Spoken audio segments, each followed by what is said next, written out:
Assalamualaikum warahmatullahi wabarakatuh. Selamat datang kembali di channel Cerita Mui bersama saya Rina Widi. Kali ini saya akan mengisahkan sebuah cerita yang berjudul Sewu Dino, karya Simple Man. Selamat mendengarkan. Sri, tolong jaga Dini, Mbah katek metu. Sri, tolong jaga Dini, Simbah mau keluar dulu. Mbah Tamin pergi, sementara Dini tersungkur pingsan. Di dahinya, ia terus berkeringat. Berkali-kali, ia tampak seperti orang yang meracau, menggantakan sesuatu seperti peteng gelap. Namun, Sri telaten membersihkan keringat Dini. Ia juga membantu Dini agar bisa tidur dengan posisi yang benar. Ia terus menjaga Dini sepanjang malam. Simbah tidak juga kembali. Semakin malam, Dini semakin kacau. Ia menjerit seperti tengah berlari. Nafasnya terengah-engah, yang membuat Sri tersentak ketika Dini mengatakan, "Pak delok, Pak delok, aku dikejar.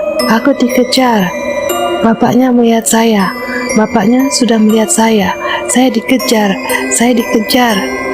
Badan Dini tiba-tiba panas sekali. Sri mulai khawatir, namun ia bingung harus apa.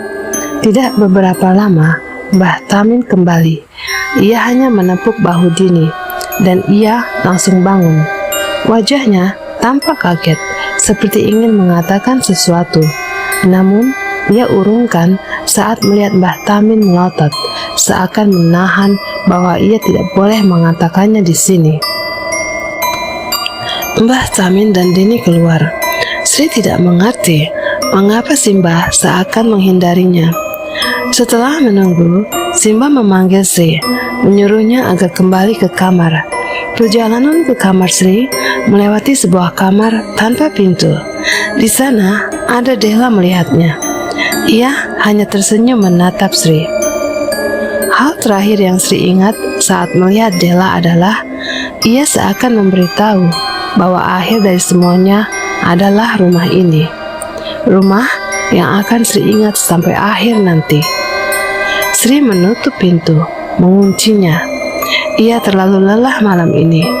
Apa yang ia lihat ingin ia lupakan dalam tidurnya.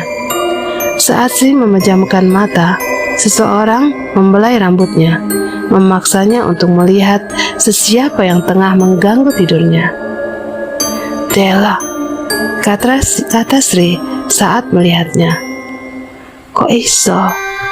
Bagaimana bisa?" "Aku ket mau neng jero kamarmu lho Sri, nangis bayangmu. Wong tuwe iku gak golek aku kan? Aku dari tadi sebenarnya ada di dalam kamarmu lho Sri, tepatnya di bawah ranjangmu. Apa orang tua itu masih mencari saya? Aku jaluk tolong, saiki nyawamu nang tangane wong tua iku. Nek awakmu nuruti aku, awakmu iso slamet. Lan tak duduhi perkara masalahe, awakmu percaya ambek aku nduk. Aku minta tolong, sekarang nyawamu ada di tangan si Mbah. Kalau kamu menuruti apa kata saya, kamu akan selamat. Dan tak kasih tahu sumber masalahnya. Kamu percaya sama saya kan?" "Tolong apa?" tanya Sri ragu.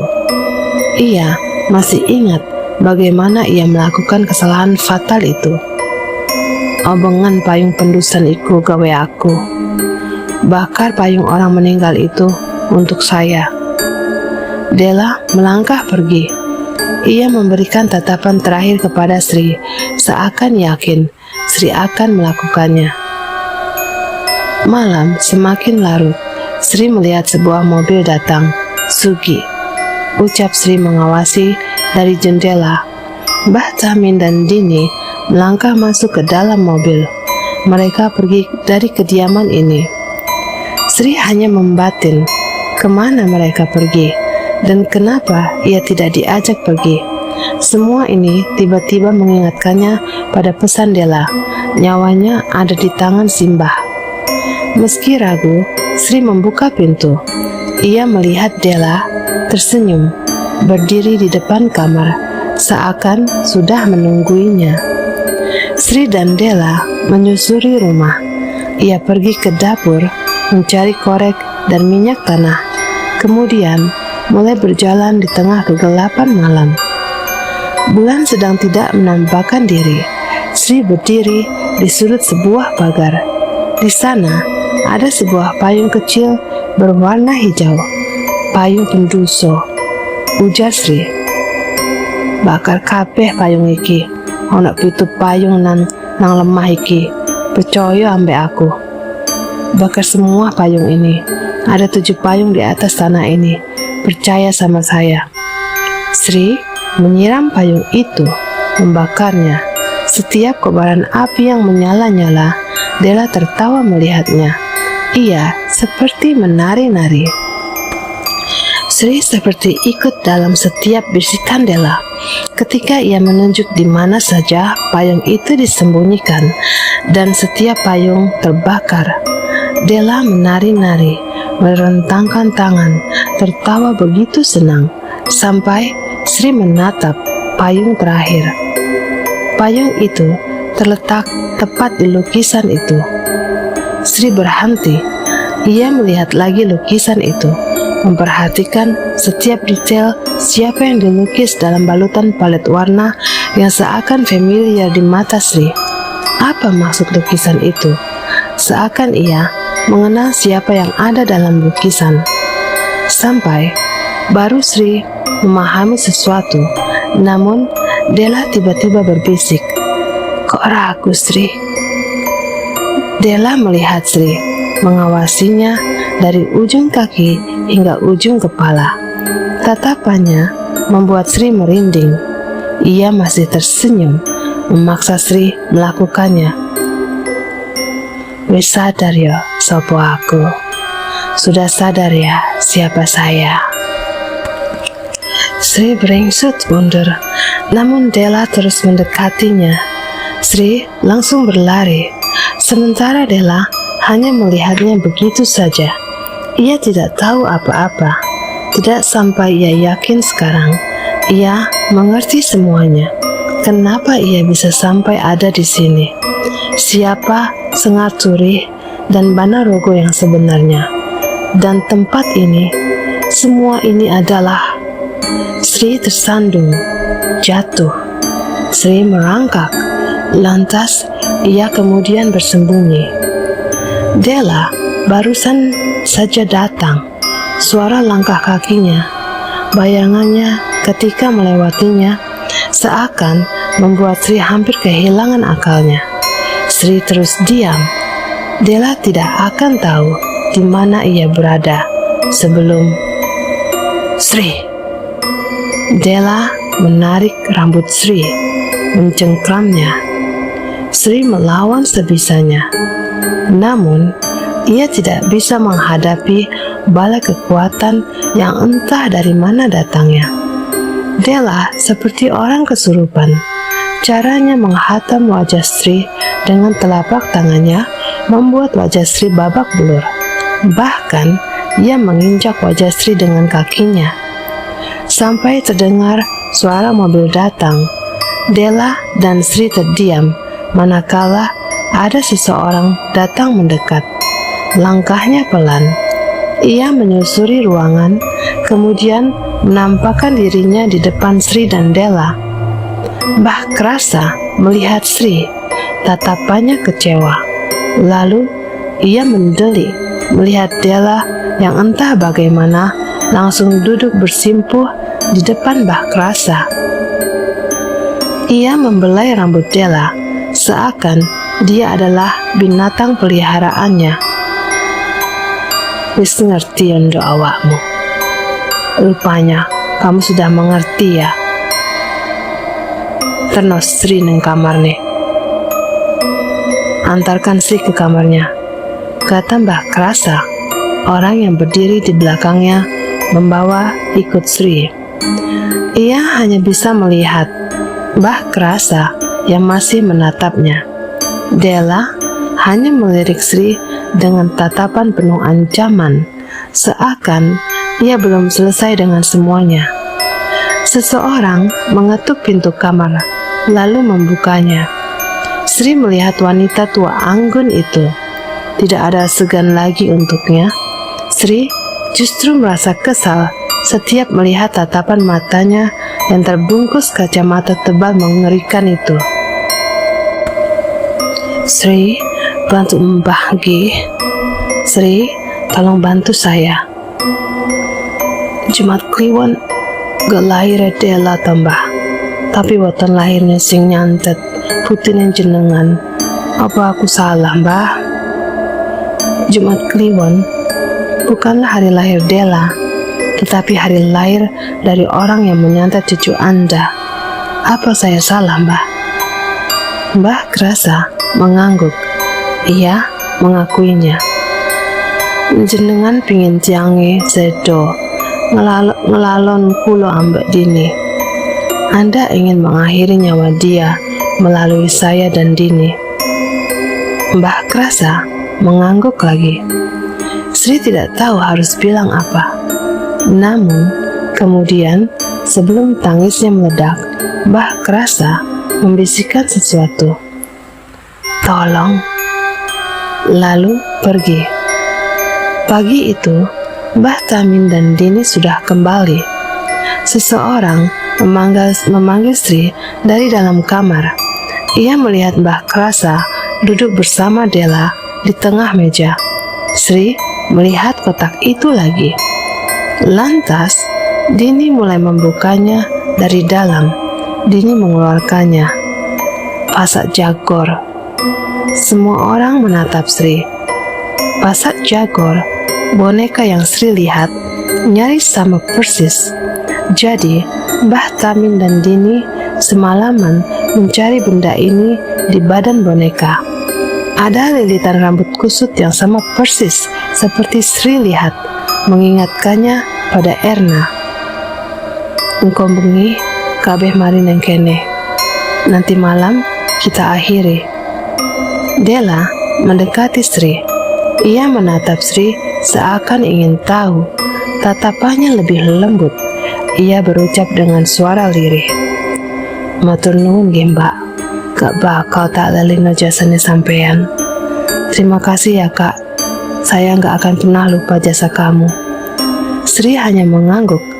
Ia sudah tidak peduli. Setelah memotong rambut Sri dan Dini, Mbah Tamin mengikat rambut itu pada boneka. Di belakang rumah, ia sudah memutari 3 lubang galian itu, tempat Della, Sri, dan Dini terduduk di dalamnya.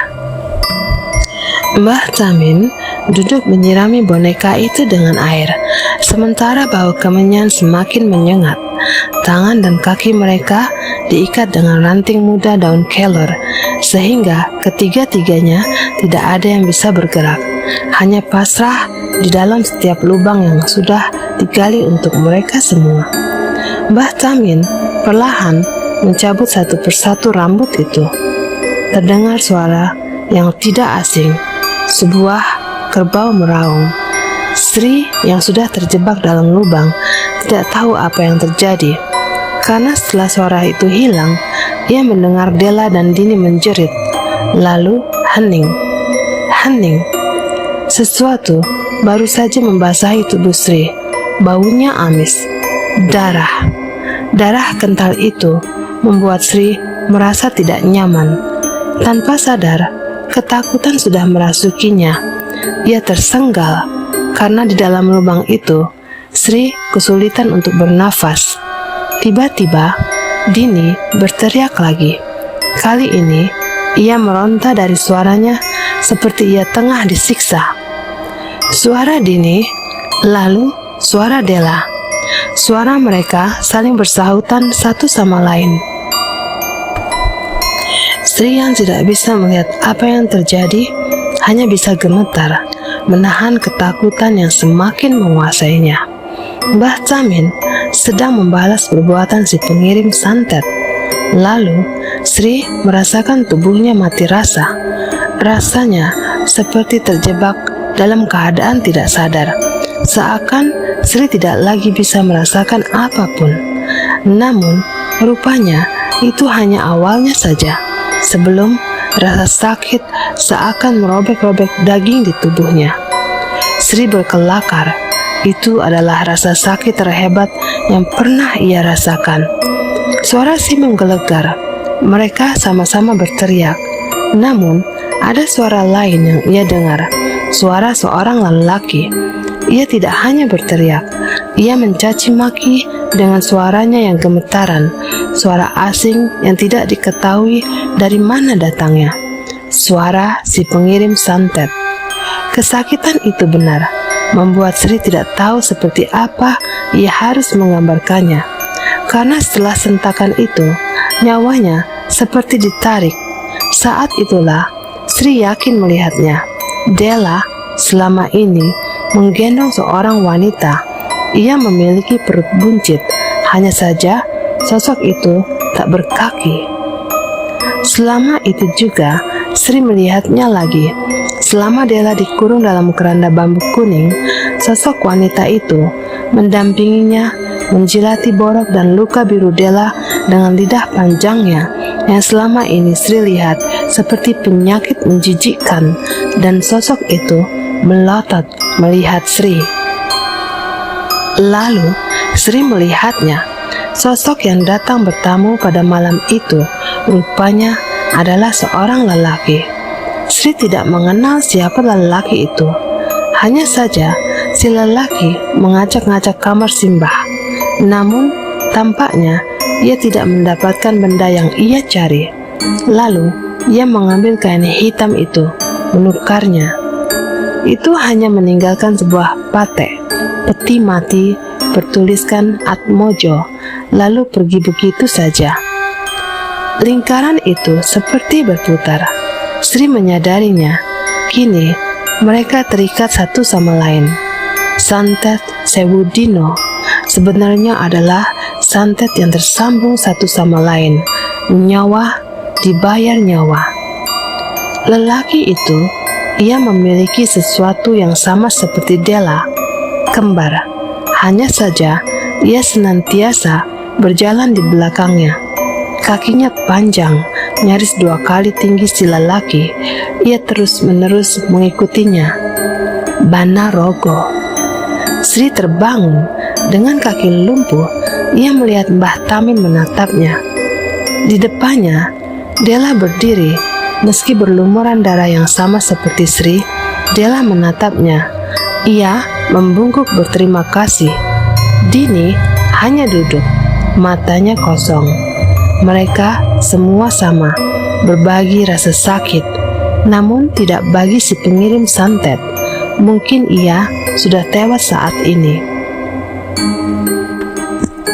Mbah Krasa mendekati Sri, memberinya handuk untuk membersihkan badannya. Ia ikut menuntun Sri, membasuhnya dengan air, lalu mengantarkannya ke kamar. Ia butuh istirahat sampai tubuhnya pulih kembali. Sri hanya diam saja. Ia terus mendengar Mbah Krasa bahwa si pengirim pantas mendapatkannya atas perbuatannya selama ini terhadap keluarganya.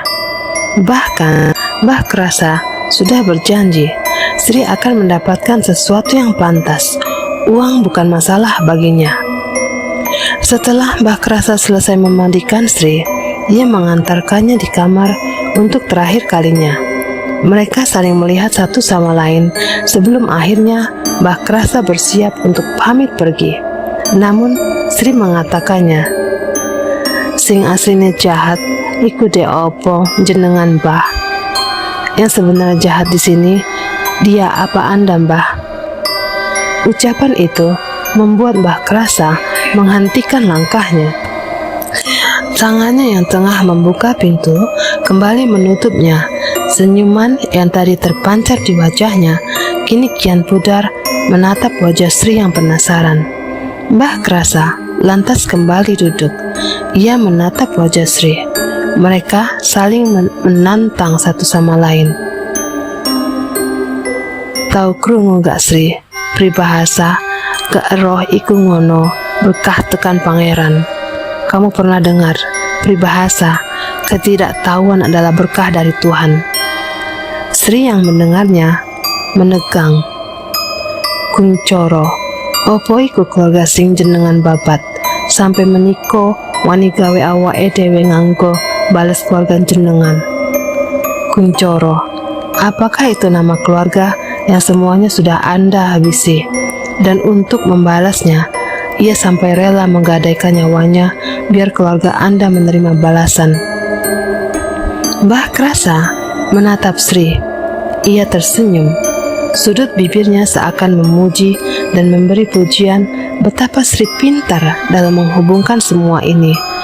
Hanya dengan mengikat batin antara Sri dan Kuncoro, Sri langsung tahu semuanya. Terus, lalu, kata Mbah Krasa menunggu kejutan lain. Sengar turih lan Banorogo iku ngunui ingu-inguan jenengan, sing jenengan gawe babat nyawa keluarga Kuncoro.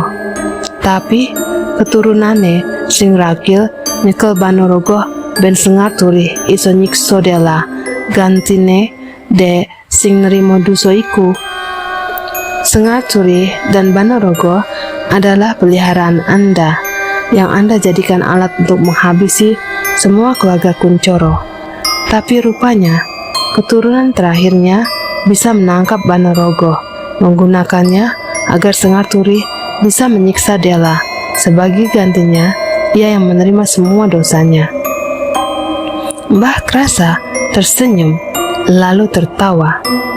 Ia terhibur dengan semua ucapan Sri.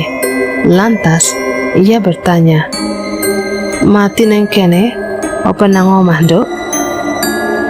Kamu mau mati di sini, apa kalau sudah sampai di rumah?"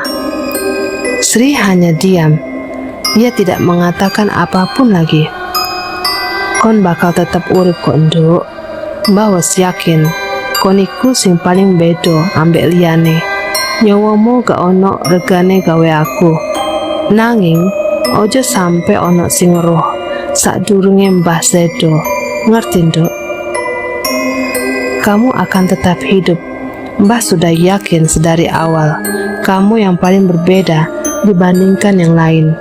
Nyawamu tidak ada harganya bagiku. Tapi jangan ceritakan kepada siapapun sebelum saya meninggal. Mengerti? Kabeh menungso iku ra iso ditebak yo, Nduk. Jahat gak jahat, menungso duwe dala patur sing gak iso rumangsa mok ngerabak saenake. Saiki awakmu cek melo aku apa enggak? Semua manusia itu sama, tidak tertebak. Berkata ia jahat atau tidak, tetap saja manusia punya tujuannya sendiri yang tidak akan bisa kamu jangkau seenaknya saja. Sekarang saya tanya, kamu masih mau ikut saya atau tidak? Tanya Mbah Krasa. Ia menunggu jawaban. Mboten, kula pamit mantuk mawon Mbah. Saya mau pamit pulang saja. Mbah Krasa tampak mengerti. Lantas, ia memanggil Sugi, membopong badan Sri yang masih lemas, membawanya menuju ke mobil. Sekilas, ia melihat sorot mata Mbah Tamin. Ia tersenyum, seakan tahu apa yang terjadi. Sebelum masuk mobil, Dela menghentikannya, meminta agar Sri tetap bekerja di sini, berapapun bayarannya. Namun, Sri menolak.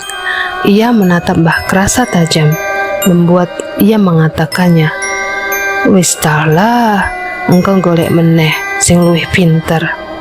Sudahlah, nanti cari lagi yang lebih pintar." Sri juga melihat Dini. Ia hanya duduk memandangnya, seakan menegaskan bahwa ia akan bertahan di sini. Sri tidak punya hak memintanya keluar, terlepas apakah ia juga tahu apa yang sebenarnya terjadi di balik semua peristiwa ini. Sugi menutup pintu mobil, membiarkan Sri beristirahat. Mobil perlahan meninggalkan kediaman Atmojo. Sugi terus membawa Sri menuju perjalanan pulang. Namun, tiba-tiba ia menghentikan mobil di samping sebuah tebing. Ia keluar dari mobil, mengeluarkan sebatang rokok, lalu menghisapnya. Lantas, ia bertanya pada Sri yang kebingungan. "Sri, awakmu wis ngerti kan? Saiki sopo iku Atmojo?" "Sri, sekarang kamu mengerti kan siapa keluarga Atmojo?" Sri mengangguk. "Tapi apa awakmu yang ngerti sopo iku keluarga Kuncoro?" Sri terdiam memandang Sugi. "Aku ngerti. Aku biyen kerja nang keluarga Kuncoro. Sadurunge keluarga iki wani nantang Atmojo, aku roh kabeh. Ya apa, siji kal siji, keluarga iku mati loro kabeh. Sampai ono sing bunuh diri, tapi sing gak dierohi ambek keluarga Kuncoro iku. Dulu aku bekerja di keluarga Kuncoro. Sebelum keluarga itu berani menentang keluarga Atmojo, saya tahu semuanya. Bagaimana keluarga itu dibantai satu persatu dengan penyakit yang aneh, sampai ada yang bunuh diri. Tapi ada yang tidak diketahui oleh keluarga Kuncoro." Sugi diam. "Aku sing nandur pasak jago nang omahe keluarga Kuncoro. Aku sing berkhianat nang keluarga iki. Aku wedi Sri, sampai saiki nek iling aku kudu nangis. Aku yang menanam pasak jaguar di rumah keluarga Kuncoro. Aku yang berkhianat pada keluarga ini. Aku takut Sri. Bila ingat itu, saya ingin menangis rasanya. Bah Tamin si mekso, nek enggak anak bojoku bakal nerima kirimane. Bah Tamin yang memaksaku.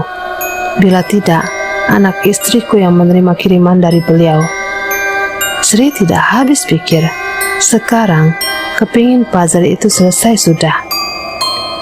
Itu adalah kali terakhir si berhubungan dengan keluarga Atmojo.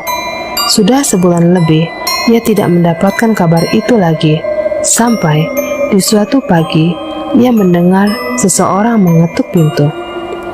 Bapak pergi keluar untuk memeriksa, namun ia tidak kunjung kembali.